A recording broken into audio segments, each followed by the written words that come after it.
With the release of NVIDIA's new RTX graphics cards just right around the corner, you might be wondering, should you build a gaming PC now or wait for the new generation? Look, I get it, the hype around new GPUs and new tech is real, but let's be honest, NVIDIA's launch prices have been, well, pretty questionable to say the least. Meanwhile, AMD has been dominating the price to performance scene with their new and old graphics cards. So I had a tough choice, NVIDIA's 40 series, AMD's budget kings, or I could even go with an Intel GPU. With all those options, I decided to build this killer budget RTX gaming PC. I know I just said AMD is dominating the price to performance scene, but if you want an RTX GPU for features like DLSS and ray tracing, then this is what I would build. It handles every game I tested at high settings with impressive frame rates across the board. To keep costs down, I mainly bought used parts with a few new ones mixed in. I only spent $590.88, but I did score some amazing deals. If you're looking to replicate this build, a more realistic budget would be around $750, and yep, that's in USD. This entire build was made possible because I shopped secondhand online.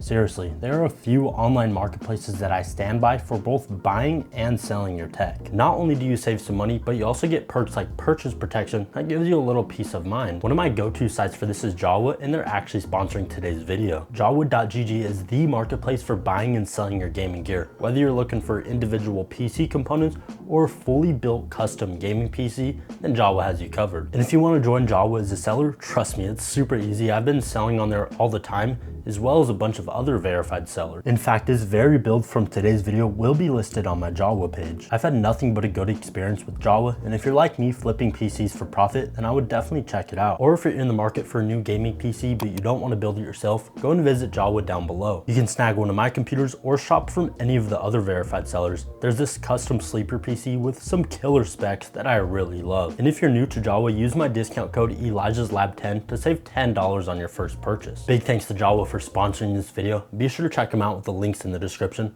But now let's get back to this build. This build, yeah, it didn't exactly go according to plan, not even close. It all started with what I thought was a pretty good deal on eBay. The listing was for a B450 motherboard, and the title said it came with a Ryzen 7 5800X. You could even see the CPU in the photos. The description didn't say much, but I knew if I didn't snag it right then someone would buy it. So I hit buy it now.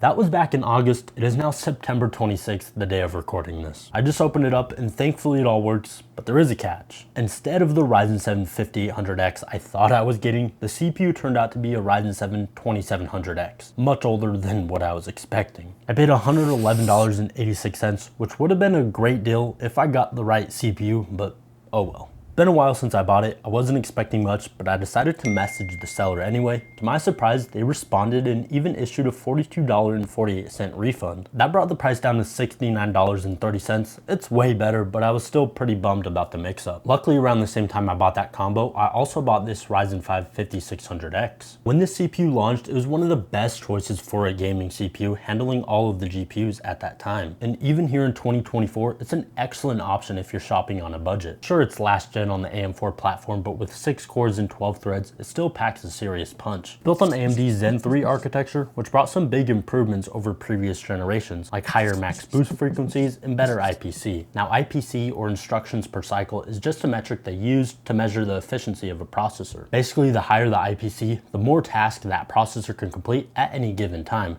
The higher number, the faster the performance. And this chip delivers. It's powerful, it's efficient, and it only has a TDP of 65 watts. I actually bought 2 of them on eBay, and they came out to $90.11 each. If you're comfortable shopping on AliExpress, they sell it brand new for $92, or if you prefer Amazon, it's about $130 on there. So I'm confident that if you take the time to shop around, you can find one for around the same price that I got it for. The motherboard I'm using is from that combo. It's an MSI B450 Gaming Pro Carbon. It has all the essentials: onboard Wi-Fi and Bluetooth, 4 RAM slots, and 2 M.2 slots. Plus, we've even got the I/O shield included, which is always a nice bonus. The only drawback is that being a B450, we lose Gen 4 support on the CPU, GPU, and NVMe SSDs, but honestly, it's not a big deal. Since this motherboard was a part of that failed combo, it actually worked out in my favor. I only ended up paying $34.69 since I'm not using the original CPU.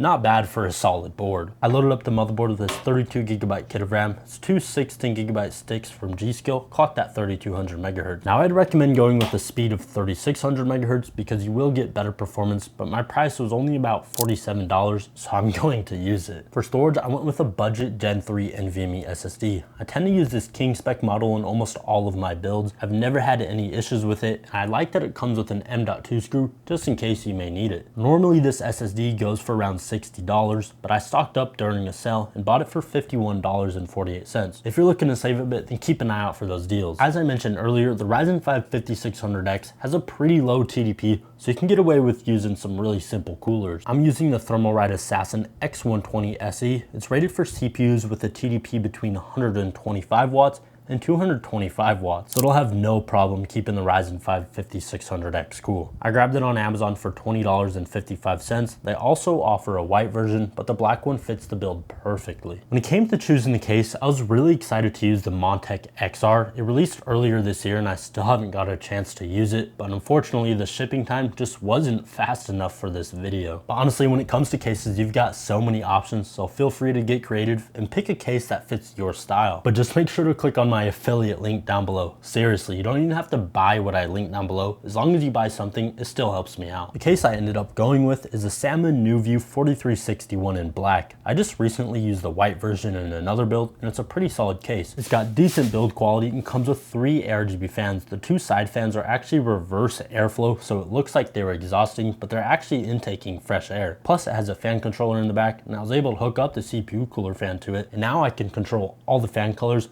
with a click of a button. They're all synced up, or you can also hook it up to your motherboard and control it via software. All the parts for this build are relatively efficient, so we don't need a 1000-watt power supply. I'm using the EVGA GA 550-watt power supply. It's fully modular and 80+ gold rated, which makes it more than enough for this setup. And to add a little bit of spice, I'm using these black and white cable extensions. These were only $13.93, and for the power supply itself, I paid just $32.17 on eBay. If you're on a budget, you can easily find a decent power supply for around $30 or $40, or if you must buy a new one, just buy the MSI A550BN. It's 80+ bronze and it's tier C on that famous power supply tier list. So up until now, I've only spent $364.28 on this build. I love building budget gaming PCs for one reason, and that's to show you it's possible to build a gaming computer for way less than what you'd think. The final part for this build is that RTX GPU. I picked up this MSI RTX 3070 Ti on eBay. At first, it had this really ugly heatsink, but I realized it didn't affect the temperatures at all. The only thing it affected was the aesthetics, so I took it off. Now it looks way better. This is a clean 3-fan MSI model, and I paid $226.60 for it. On average, these sell for around $280, so I got a solid deal, but it's not unrealistic. You can definitely find a good deal on one if you keep an eye out. I found another solid deal as I was recording this video. I put the full price breakdown for this build on screen. You can use it as a guide to kind of aim for the same prices that I did, but as I mentioned earlier, a more realistic price is around $750, and I did link all the parts for this build and the tools that I used down below. Now let's take a look at those gaming benchmarks and see how this build holds up. To kick things off, I ran 3D Mark Time Spy to get a baseline for this build's performance, and we got a really solid score of 12,926. For the first game, I tested Fortnite. Now this might not be a game you'd expect to push a system too hard, but these days, it's actually more demanding than when it first launched. I know they updated the graphics a while back, but I usually test it on low settings because it can be tough to run otherwise. However, this PC handled it pretty well. I ran it at DirectX 12 and had to cap the FPS at 144 to avoid stuttering. Other than that, I set the graphics to high and we averaged 73 FPS with a 1% low of 57. At high settings, the game looks great and you're still getting above 60 FPS, but since it's an esports title, more frames are always better, so I dropped the settings down to my usual DirectX 12, TAA enabled, 100% 3D res scale, far view distance, and everything else was set to low. With these settings, we saw a huge jump in FPS, averaging 157 with a 1% low of 93. We also tracked the frame time, which is basically the time between frames. The smaller the number, the smoother the gameplay. That's why I recommended going with 3600 MHz RAM, which would help improve frame times and overall performance, especially for CPU heavy games. Next up is Warzone Resurgence. I tested this one at 1080p using the Ultra preset with DLSS DLSS enabled. You can see that both the CPU and GPU are working pretty evenly here,